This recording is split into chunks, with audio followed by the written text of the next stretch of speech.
不久前，查理·科克在美国犹他谷大学公开演讲时遇刺的事件引起了巨大的争议。让我震惊的不光是事件本身，还有事件之后我在网络上看到的评论。With people celebrating the death of a controversial political figure. Charlie Kirk got shot and killed. How do you feel? Happy. Goodbye. Wow. Did you see that Charlie Kirk just got shot and killed? That's good. Charlie Kirk gets shot and killed today. What do you feel about that?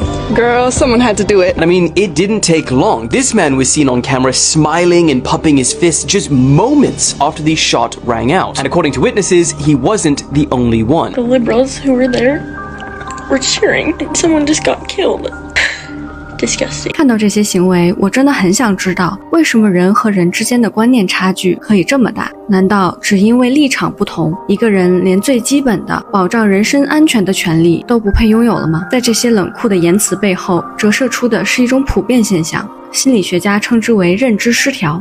当一个人坚信的价值观被挑战时，会感到正义正在被摧毁，会产生剧烈的不适。相信查理·科克生前与人的激烈辩论，威胁到了不少人心中的正义，让他们产生了强烈的不安全感。为了缓解这种不适，人们会给反对者贴上敌对的标签，物化对方，认为他是坏人，他该死。这个标签蒙蔽了我们的同情心，忽视了对方与我们一样是一个有生命有自我思想的人。查理·科克的遇刺，我们大多数人都能很清晰地意识到这是非法的暴力，因为我们并没有身处美国左右派政治斗争的漩涡之中，我们能够以相对第三方的眼光来看待它，所以很容易下判断，不管立场如何，刺杀一个人都是错误的。然而不得不提到的是，去年12月发生的另一件事儿，路易吉案。2024年12月，美国最大健康保险公司之一 United Healthcare 的 CEO Brian Thompson 在纽约曼哈顿遭遇枪击身亡，凶手名叫路易吉·曼焦内，他携带一把 3D 打印的幽灵枪，在现场留下刻有拖延、拒绝、推翻字样的弹壳，这些字眼正是美国医疗保险行业常被批评的行为。警方在他身上发现一份手写的宣言，把保险公司称作寄生虫，认为他们的贪婪伤害了普通人的性命。这起案件引发巨大震动，网络上有不少人为路易吉欢呼，很多人长期受困于高昂的医疗账单、复杂的理赔流程、保险公司的拖延和拒赔，他们把路易吉看作是替自己出手的人。有人说，终于有人为我们喊出了愤怒，于是一个杀人的嫌疑人在舆论中被塑造成了民间英雄。这两件事儿本质上极其相似，都是暴力行为，但为什么我们的反应这么不同呢？这恰恰揭示了一个现象，我们看待相似的事情，立场不同，感受也会天差地别。我们对世界的理解并不只是事实本身，而是立场、经验、情绪共同作用的结果。可是为什么我们这么容易陷入非我即敌的逻辑呢？是敌人就该死吗？这就要从童年的教育说起。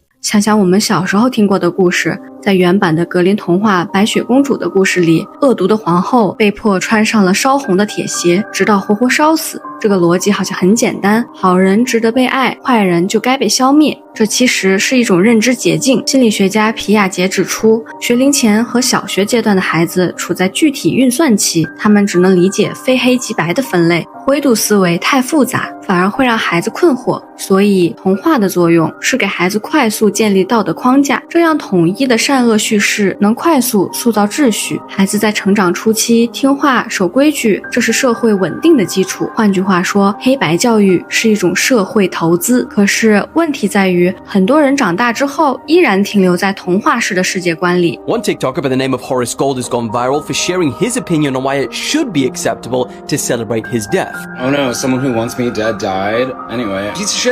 You got what you deserve. I'm sorry, you're a bad person. Bad things happen to bad people. Celebrate it. It should happen more often. Not death necessarily, but like karma. Some of y'all are weak. You should be able to say, thank God that my dead.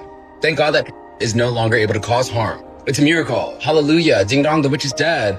No one mourns the witch. 找到敌人，消灭敌人，世界和平。这是因为黑白思维很轻松，不需要耗费脑力去理解复杂的动机，不需要忍受不确定的痛苦，不需要费力去跟自己不喜欢的人共处。相比之下，灰度思维要不断切换视角，要理解对立面，要忍受对方和我不同但他也合理的不适感，要容纳真理可能不止一个的矛盾感。所以真正能走向灰度思维的人永远是少数。查理·科克的遇刺，路易吉的枪击案看似是不同的故事，但其实揭示视了同一个困境。当我们把愤怒投向对立的人，很容易忽略真正的根源。很多时候，阻碍我们理想生活的不是眼前的敌人，而是制度的不完善、资源的不公、沟通的缺失。如果我们只把矛盾指向个体，就会陷入无休止的仇恨循环。真正的智慧不是找到一个敌人来发泄，而是看清背后更复杂的结构性问题。哲学家尼采说过，没有事实，只有诠释。我们每个人都在用自己的经验去解释世界，但这也意味着在不同的叙事里，敌人可能只是一个被过度放大了的影子。所以比起急着喊他该死，我们更需要问的是，真正阻碍我们理想的到底是人还是制度？